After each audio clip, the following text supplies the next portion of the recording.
Senator Cormann. Thank you, Mr. Acting Deputy President. Mr. Acting Deputy President, the Rudd government's proposed emissions trading scheme is flawed, deeply flawed. If the government's goal is to help reduce global greenhouse gas emissions, it will not achieve it through its ETS.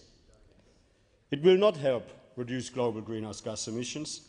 In fact, the Rudd government's carbon pollution reduction scheme could well result in more global greenhouse gas emissions than there would be without it.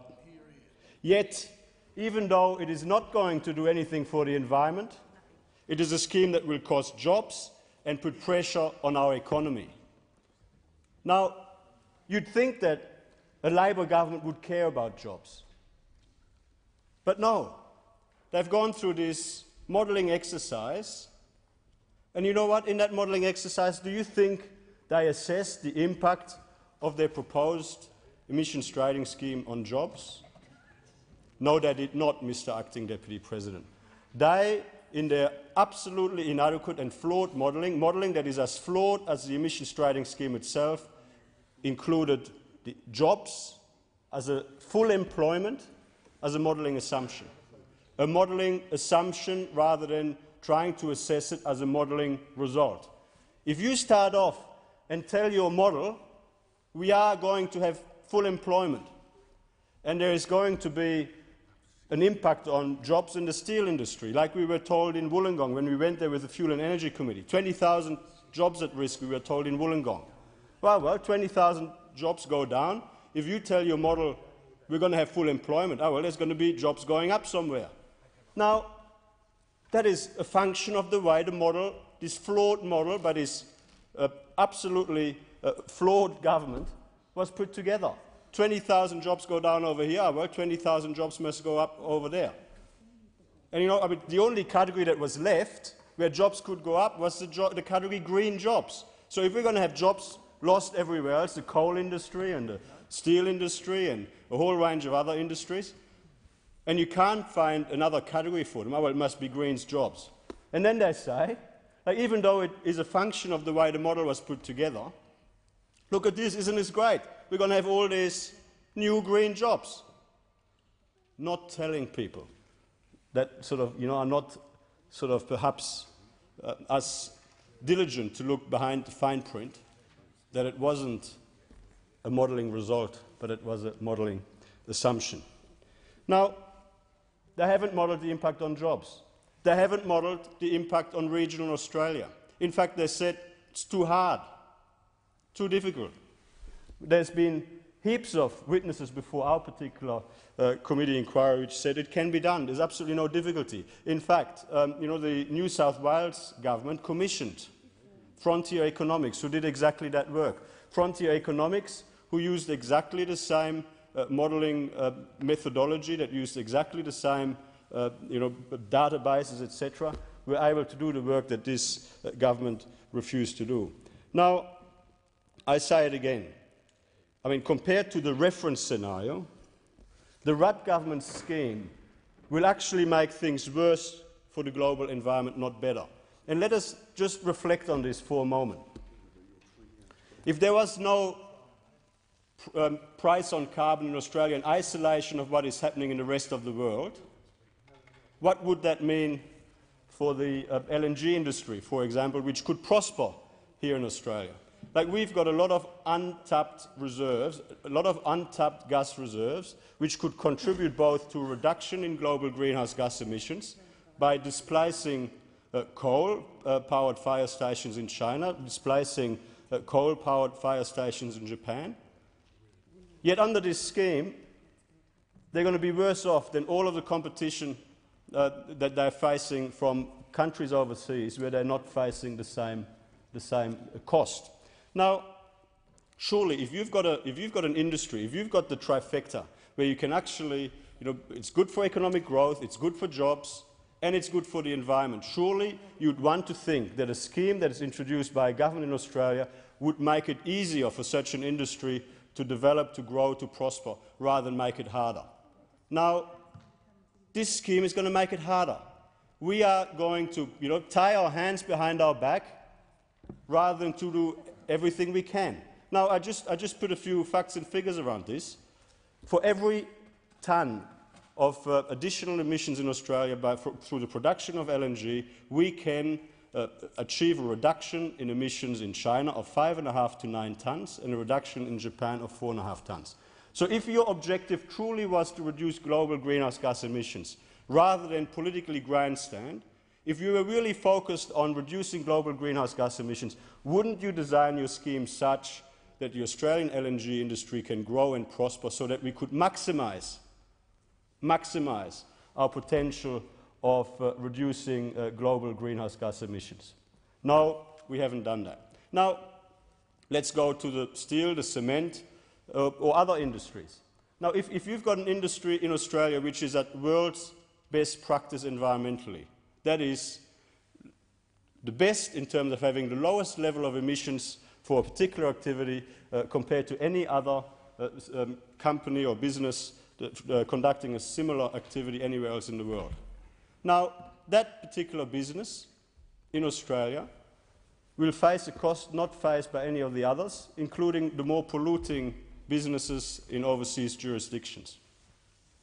They will be less competitive. They will get less business. So the people that are going to get the business are those that are more polluting. The businesses that are going to grow are going to be the businesses that will be more polluting. So the businesses in Australia that are operating at world's best practice environmentally will not do well. That business will get shifted to businesses that are more polluting. So we're going to result with more global greenhouse gas emissions again as a direct result of what we're trying to do over here. I had a particular witness in front of us, Spitfire Oil, with the Fuel and Energy Committee, and he said, well, we've got this great new technology, this great new process, which actually will help to have a significantly lower level of greenhouse gas emissions around oil production. However, we won't be able to get it off the ground because we will be competing with imports that are going to be more competitive, just on the basis because even though we're much more environmentally friendly, even though our emissions are significantly lower, we are still going to have to pay a price on carbon that others overseas will not have to pay. So you're actually going to make it harder for businesses that are going to be environmentally more friendly because they are trying to pursue new technology to compete with more polluting businesses as a direct result of what is being proposed here, And in fact, that particular enterprise, which is a very creative, a very innovative enterprise, is looking at relocating offshore. Australia is probably going to lose that particular enterprise. Spitfire Oil, I invite you, Senator O'Brien, to have a very close look at what they do, because they are researching some very good technology which will be very environmentally significant. Yet, if this carbon pollution reduction scheme comes into play, that'll be the end of it for Australia. It'll be the end of it. Now, there's some basic principles to understand, and the Europeans understand it, the Americans understand it. People keep pointing to Europe. Well, they've had an emissions trading scheme, and the world hasn't fallen apart over there. Well, let's just start off by noting that when they introduced their emissions trading scheme, they provided more permits than there were emissions at the time. That was the way Europe started off. But then let's just note that their emissions-intensive trade-exposed industries, their export industries, are 100% protected. 100% protected. Now, in Australia, we're saying, oh, well, the LNG industry, in the end, like after a lot of public debate, the government said, oh, well, we'll give you 60%. 60% free permits, which over a period of time are going to go down. Some other industries were given 90% free permits, but when you actually look at the way it's calculated and you go through the ins and outs of it, activity-based definitions, all of the bureaucratic mumbo-jumbo, and all of this is a very complex, very bureaucratic scheme, very difficult to get your head around it. The bureaucracy and the red tape that is going to be built around all of this is just incredible if this ever gets up. But the government says 90% free permits up here, but in the end, clearly we're talking about 63% of permits. So there's going to be a significant cost. $25 billion the government is aiming to raise through all of this. It's a cost that's going to be that has to be borne by business across Australia, a cost that is not going to be borne by competitors competitors overseas. But so, what is the government actually, has the government actually set itself a target as to by how much it will reduce global greenhouse gas emissions as a result of this measure? No, it has not. Very specifically, I asked a question at a particular Senate committee hearing of the official at the table from the Department of Climate Change and Water. Point me to where in any of your legislation or any of your policy documents, green paper, white paper, where there is a target as to by how much you want to contribute through this scheme to reduction in global greenhouse gas emission. There is no target. There is no target as to by how much this proposed scheme for Australia will contribute to a reduction in global greenhouse gas emissions. The reason is because this government knows. I mean, they know what we know. They know that this scheme is not going to reduce global greenhouse gas emissions, yet they're quite prepared to impose the economic cost, the sacrifice on people right across Australia, flying blind. I mean, so let's just reflect on the modelling that was done by Treasury. So Treasury goes through this political exercise. We've got to send this message out there. The objective of the exercise was, let's go through some modelling so we can send a message out there that the impact is not going to be so bad. It's just going to be a small impact. We can just sort of squeeze it in softly, softly. Don't worry. She'll be right. Well, except when you sort of start scratching the surface. We commissioned a peer review of the Treasury modelling, and Dr. Brian Fisher had a look at it. Now, Dr. Brian Fisher asked for access to a whole heap of information, which the government decided to keep secret, but I'll get to that in a minute, because that is quite an incredibly contemptuous way the Treasurer has handled successive orders of the Senate and has handled legitimate requests by the Senate Fuel and Energy Committee in relation to that information. But here, this is what Dr. Fisher concluded in terms of the Treasury assumptions of its modelling. Its international action assumptions are highly optimistic, and I think that that's been widely canvassed. Emission pricing and permit trading assumptions that bias the result towards artificially low costs of mitigation, with Treasury assumptions which virtually guarantee that the permit prices from the modelling are unrealistically low.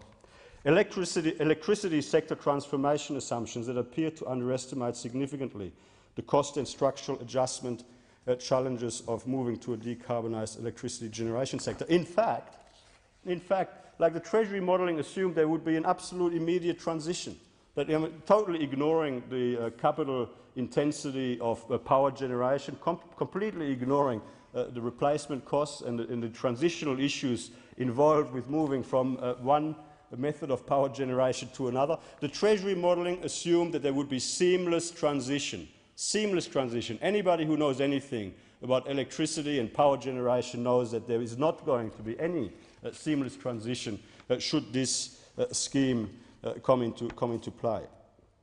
Now, I mean, I sort of can understand why Senator O'Brien is embarrassed by the scheme that his government has put forward for consideration of the Senate. I can well understand why Senator O'Brien is embarrassed.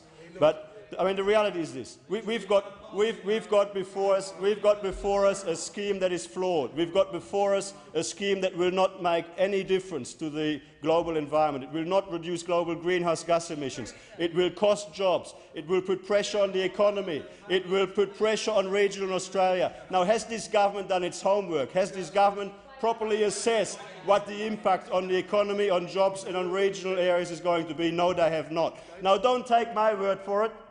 Don't take my word for it. Paul House from the AWU, you know what he said about the Treasury modelling? Oh, they're very quiet over there because they know what the answer is. He said it was inadequate. He said it was inadequate.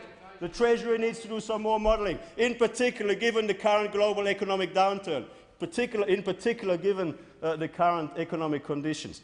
You know who else said this modelling was inadequate?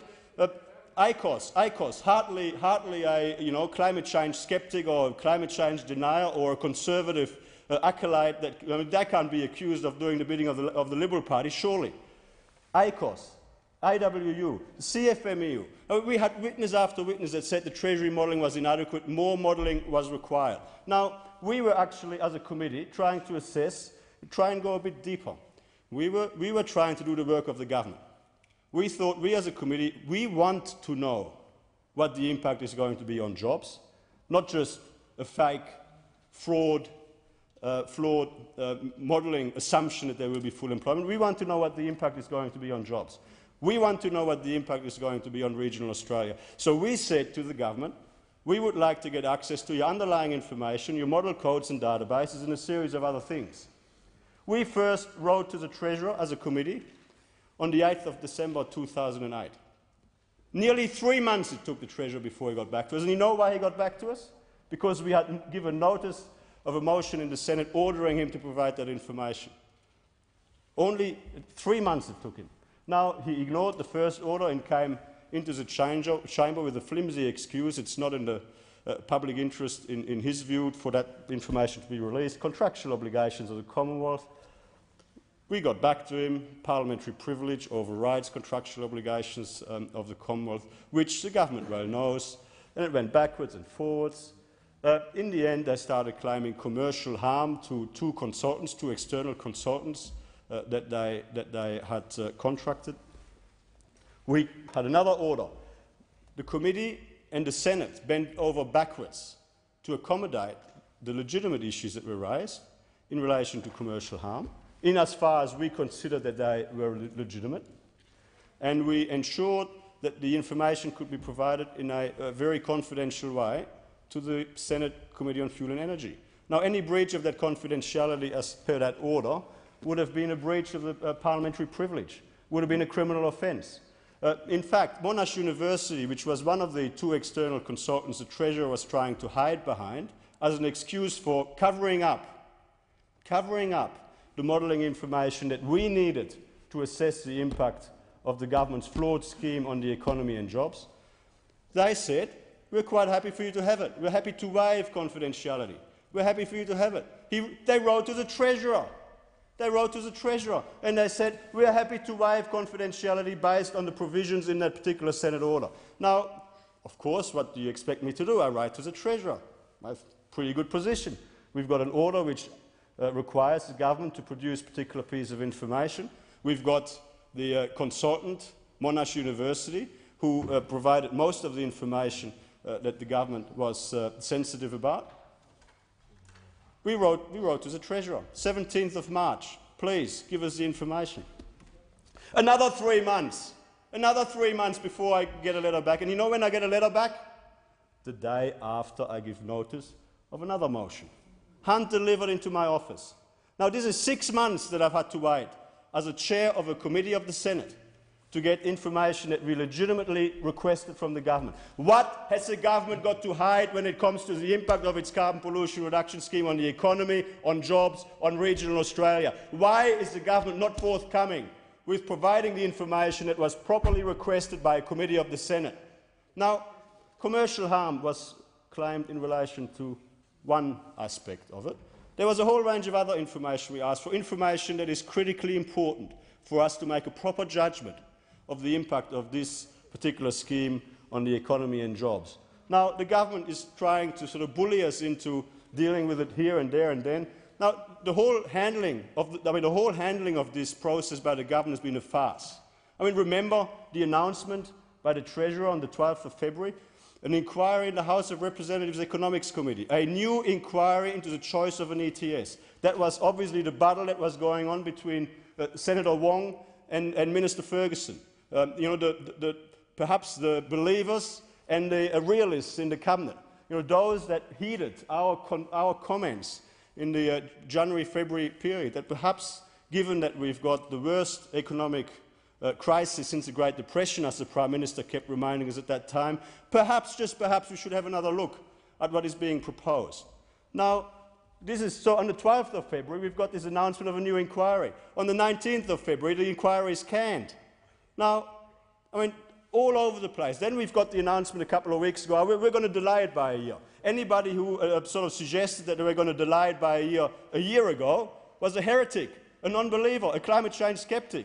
Now, the government, this is beyond the joke.